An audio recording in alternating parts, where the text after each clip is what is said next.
those unfulfilled or not yet manifested desires are all right with you? Thrilling you? Not yet. We like to torture you with that question because we want you to reach the place where you can, without hesitation, say, yes. Even though it has not yet manifested, I still understand it is giving me life.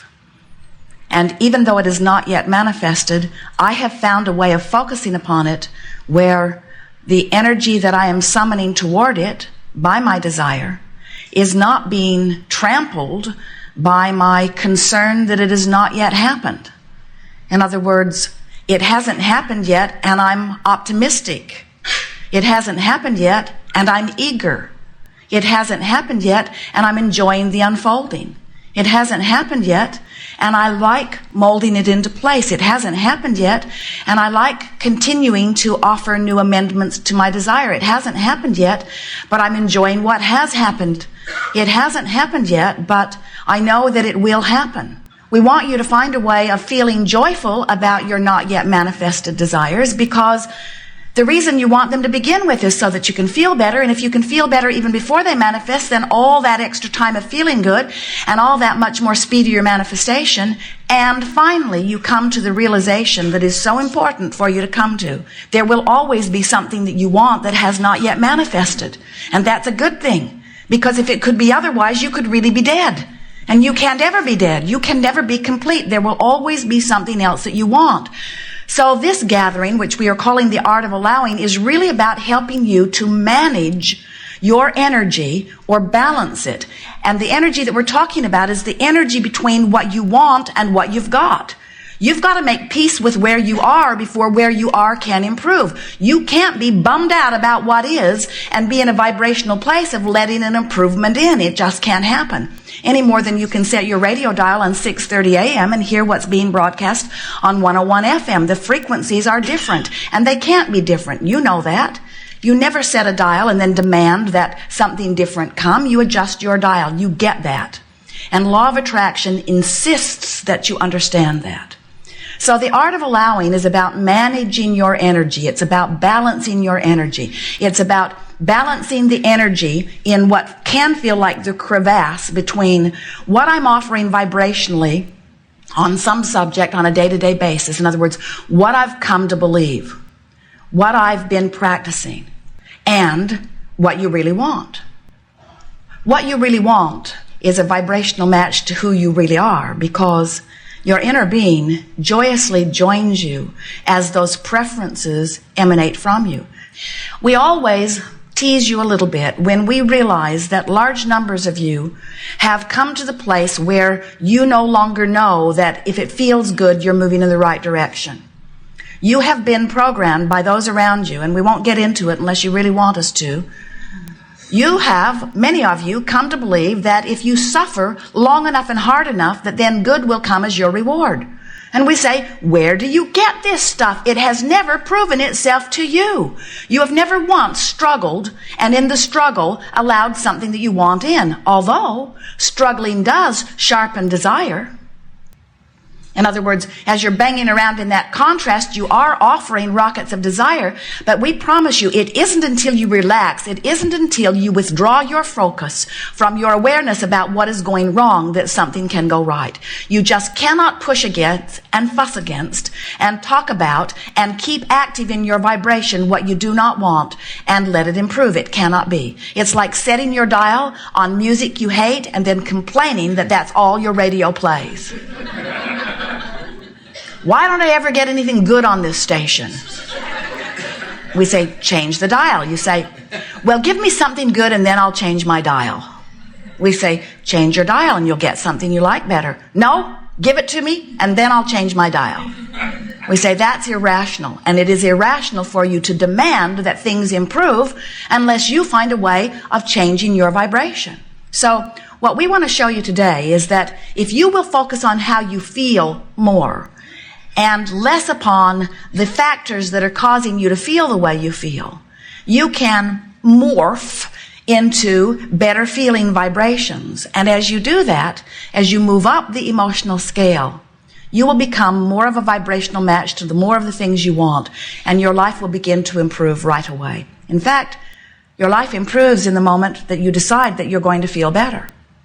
When you've been brought up in an environment that feels the way it feels, your parents and those that surround you, some way about money or some way about relationships or some way about physical health or some way about the government or some way about business life or career, when you have been influenced by those who surround you to look at things a certain way, you could not possibly just all of a sudden change that point of view. You've learned that attitude. You've learned that point of focus. You picked it up a little bit at a time. It became familiar. Once it became familiar, it was easiest to go there. Once you went there, it became more familiar. Once it became more familiar, it was easiest to go there until you develop what you call beliefs.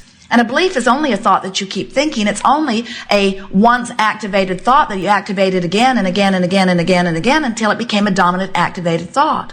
And then we have to say to you, of course, that's where you're going to start on this subject. Every subject is really two subjects. On one end of the stick is what is wanted, and on the other end of the stick is what is not wanted.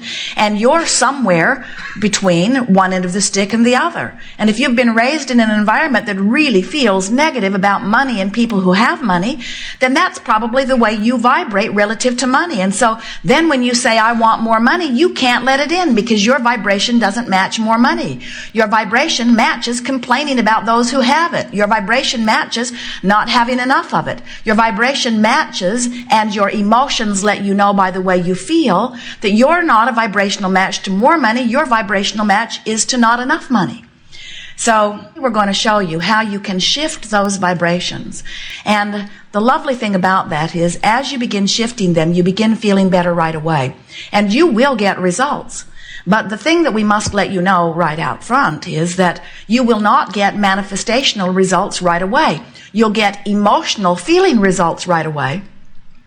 And we want so much for you to say, well, that's enough for now. That's enough for now. We want you to make peace with the improved feeling, because when you make peace with the improved feeling, then the manifestation must follow. It is law. But if you don't make peace with an improved feeling, if you don't insist on feeling better, then nothing can change for you. It just can't. Law of attraction says that which is likened to itself is drawn. Radio frequencies must match up, or you cannot receive what you are asking for. When you give your attention to anything, whether it is something you're remembering from the past, or something that you're observing from the present, or something that you're imagining or contemplating, it doesn't matter what word you use. When you say, I'm remembering, or I'm discussing, or I'm imagining, or I'm contemplating, or I'm focusing, or I'm observing, any of those things that mean focus mean you're activating a vibration. And as you activate a vibration, it doesn't have to be active within you very long, really seconds, before you begin getting an emotional feeling response that tells you, hear this very important thing. Your emotions give you an indication of the vibrational mix that you've got going on. So if you have defined a desire about something, but your belief is that you can't do it, your vibrational mix will feel to you like disappointment or discouragement.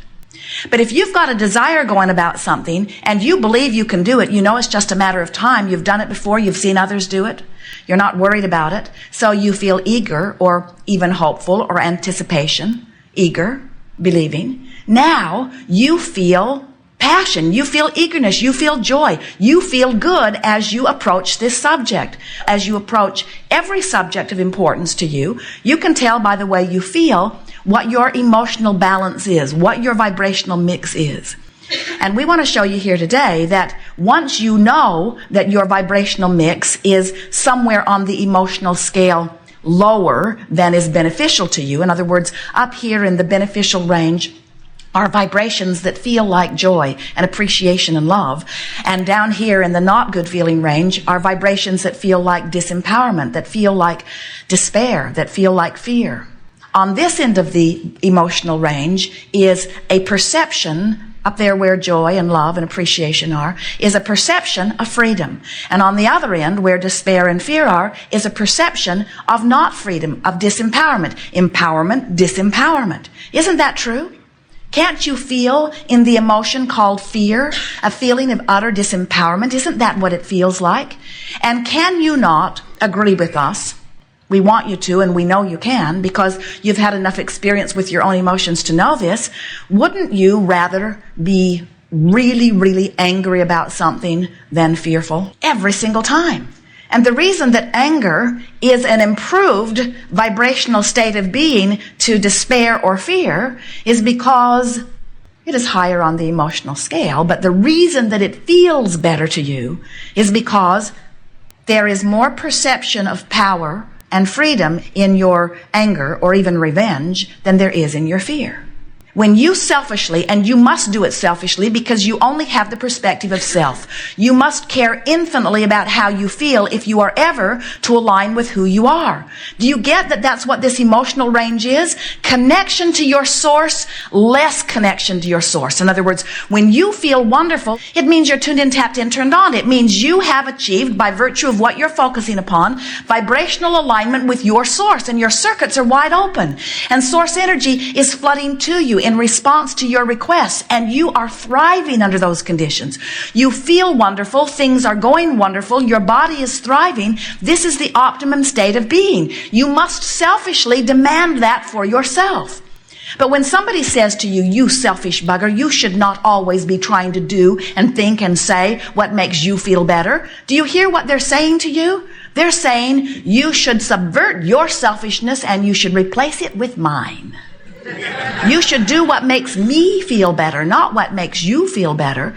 And if you listen to them, most everybody is clamoring in that way, because most everybody is still living a very conditional love. Most people, when they see something that makes them feel good, they feel good. And when they see something that makes them feel bad, they feel bad.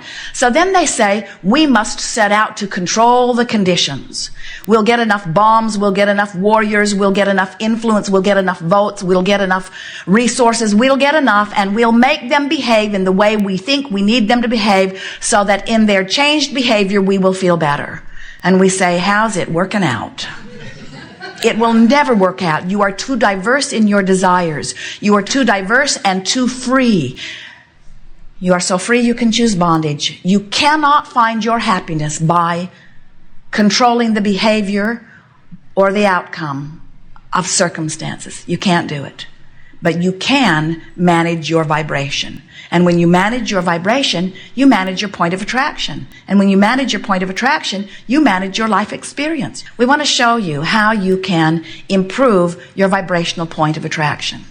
And we want to help you to understand that that is really the only thing that you need ever give your attention to in order to achieve anything you want from this physical experience. You are source energy, pure positive energy in this physical body on this leading edge of thought. And when your circuits are open, you feel wonderful. And we want to show you how you can keep your circuits open under any and all conditions. But you've got to feel your way there. We've noticed that sometimes, even though you innately know that you should feel good and want to, and sometimes even unconsciously move from fear or despair into anger. In other words, it's sort of an impulse that is innate to you. As you make that move and you recognize that you feel better, it is important that you consciously acknowledge, I made this move on purpose. Because when you acknowledge that you were able to choose a thought that did give you relief, keyword relief, we'll come back to it.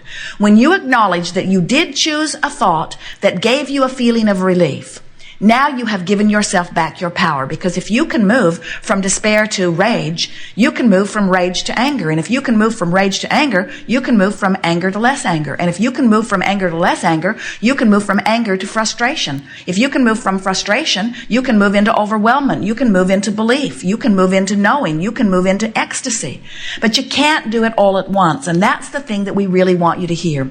We think the reason that you have not effectively recognized your guidance system earlier on is because you innately tried to make the jump, but you tried to make a jump that law of attraction didn't help you out with. In other words, you cannot jump from despair into appreciation. It's too big of a jump.